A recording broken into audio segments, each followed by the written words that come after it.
베트남 국제결혼에서 예. 이런 업체나 브로커나 에이전시는 꼭 피해야 된다. 어떻게 알아채야 되고 피해야 됩니까? 자, 첫째, 구독자분들이요. 요즘 워낙 유튜브 방송을 많이 이제 이렇게 하니까 유튜브에 나오면은 다 정상적인 업체인 줄 아는 분들이 많아요. 그래서 연락을 해보면, 아, 베트남 현지 업체입니다. 베트남 현지 업체라 하는 거는 없어요. 뭐, 한국의 회사가 어디입니다. 이걸 밝히기 전이거나 안 그러면은 유튜브 방송 안에 한국 국제결혼 등록 번호가 나오는 업체가 아니면은 브로커라고 생각해야 돼, 무조건. 허가번호가 예. 없으면. 그 브로커들은 일단 들어오세요입니다. 아니면은 아가씨 막 동영상 보내주던가 사진을 처음에 보내주던가 그러면은 아가씨 영상을 보여주거나 보내주거나 사진을 보내주거나 하는 거는 무조건 브로커입니다. 정상적인 업체 같은 경우는 예를 들어서요, 계약을 하고 그 다음에 영상 마선을 볼랍니까? 이렇게 물어보겠죠, 당연히. 그는 영상 마선도 업체 사무실에 와서 봐요.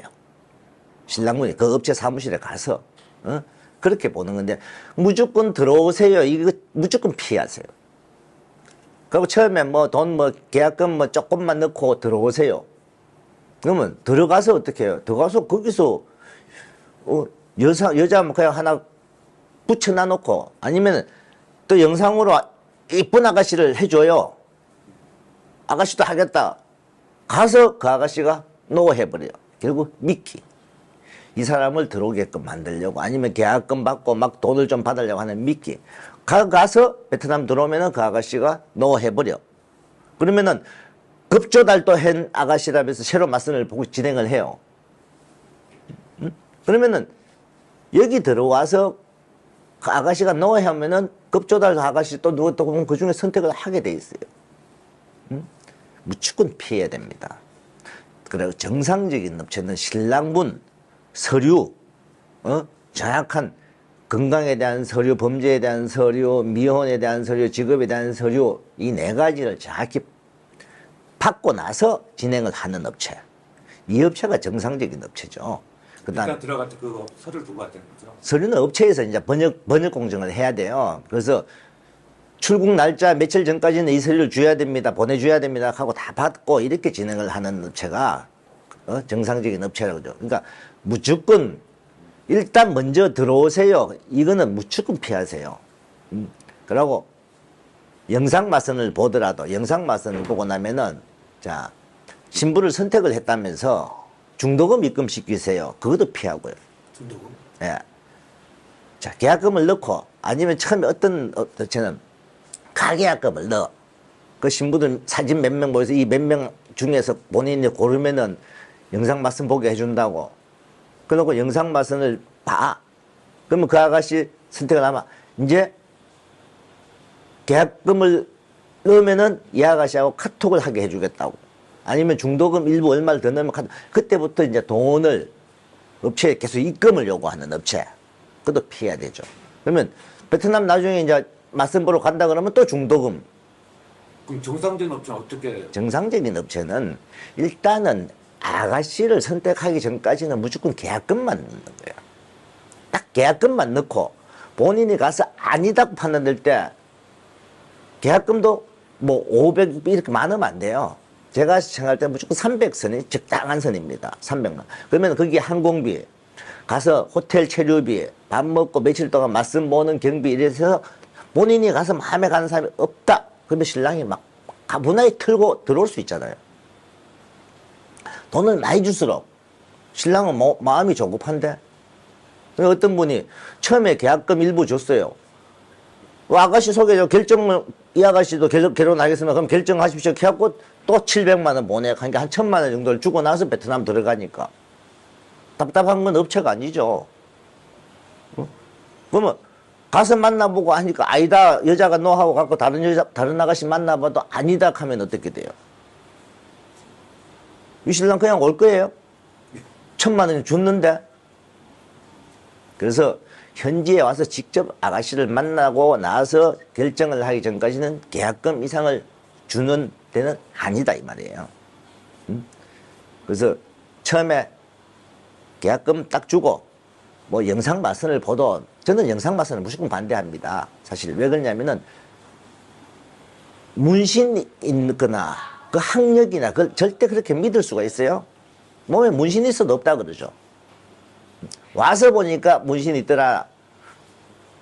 나중에 합방해 보니까 문신이 있더라. 이것도 많은데요. 그래서 무조건 저는 와서 본인한테 맞는 사람을 만나보고 대화도 많이 해보고 잠깐 얼굴 보고 뭐 한 30분, 1시간을 보고 그 아가씨 결정 그것도 잘못된 거고요. 그래서 제일 조심해야 되는 거는 일단 들어오세요입니다. 그 다음에 본인이 결혼 비자가 되는 사람인지 안 되는 사람인지 하나하나 꼼꼼히 따져서 물어보면서 진행하는 업체가 잘하는 업체죠. 자, 내가 직업이 뭡니다. 개인 택시입니다. 내가 직업을 뭐죠 요즘 그 한국에 왜저 킥 배달 라이더. 됩니다. 무조건 가요. 그런 분들 중에요 소득 증명 안 되는 분이 많아요. 왜냐면은 자영업자로요. 자영업자분들은 실제 버는 소득과 세무서에 신고하는 게 너무나 다르기 때문에. 자, 직장인은 이분이 연봉이 만약에 얼마 정해졌으면 거기서 세금제하고 통장에 들어오면 다 수입이잖아요. 자영업자는 특히 택시 하시는 분이라고 개인 택시 하시는 분 들어봅시다. 개인 택시 하시는 분들 내가 현금 받는 것도 있고 카드 받는 것도 있어요. 손님한테. 카드만 세금 신고해. 그럼 카드는 매출이에요. 근데 거기서 실질적으로 차 기름값, 그 다음에 보험료, 자동차 고치는 거 할부 정도 들어가고 나머지는 다 수입이잖아요. 근데 그걸 요일로 계산하고 나중에 공제하고 나면은 실질적으로 세무서에서 잡히는 소득은 한 20% 이렇게 또 안 돼요. 그래서 자격 조건이 안 되는 분, 내가 자격 조건이 되는지 안 되는지 반드시, 심지어 자 어떤 이런 분 있죠. 어떤 전과 기록이 있는데 안 되는 분인데 나중에 임신하면 돼 그러면서 무조건 데리고 와서 결혼시키는 분. 응? 베트남에 여성이 있고 한국에 남성이 있는데 이게 임신이 쉽게 돼요? 나중에 그런 분들 막 한국에서 막 일하는 거 중지하고 막 한 달씩 들어와서 막 여기서 막 살아보고 이래 했는데도 잘 안 돼가지고 그러는데. 응? 그러니까 무조건 해주는 진행하자고 하는 업체 조심하라. 브로커는 더더욱 조심하세요. 왜냐면 피해보면요 본인만 손해예요. 응? 베트남 업체입니다. 저는 심지어 이런 거 들어봤어요. 베트남에 유일하게 허가 나 있는 업체는 우리밖에 없습니다 하는 그런 업체가 있었을 때요. 허가가 없잖아요. 그래갖고 계약서에 베트남 우리 베트남 사업자 등록 그 도장 있잖아요. 사업자 도장. 그 도장 그 집에 가서 만들면 되는 거잖아요. 그것 꿍 찍어줬다고 이걸 인민위원회에서 받았다 하면서 그걸 그렇게 쏟고 당하는 분이 있어요. 베트남 업체라 하는 거는요, 베트남에서 하는 브로커, 그거보다 좀 나은 게 이제 에이전시죠. 엄연히 따지면 에이전시도 브로커나 마찬가지인데 개인 결혼을 안 시키고 업체 걸 받아서 하기 때문에 브로커가 아닌 거죠.